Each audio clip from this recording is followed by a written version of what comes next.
Hi guys, for today's tutorial, gusto ko lang share sa inyo kung paano tayo mag-transfer natin pera from Alipay to WeChat.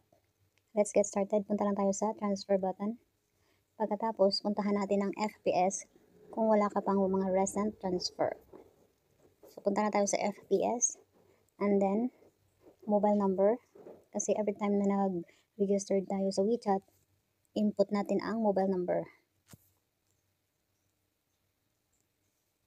And then, i-default natin ang bank account. Piliin natin dito ang WeChat. Pakita ko lang sa inyo kung paano. WeChat. Green yung icon niya eh. Sa pinakadulo ng walang hanggan.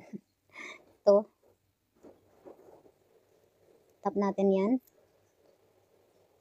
And then yung amount. Let's say $5.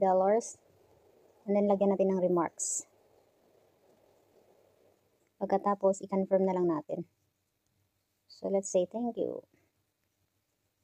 Then confirm.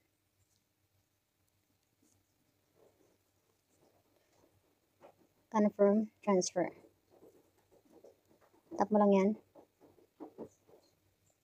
Pay now. Enter mo lang yung payment password mo. Payment successful. So, puntahan natin ang ating WeChat. Okay na yan. Puntahan natin ang ating WeChat. Sa may button. Tapos pay and services 0. So, ngayon nagiging 5 na siya. Successful ang ating ginawa. So, yan lang ang ating tutorial for today. Hope meron kayong natutunan sa araw ito. God bless everyone.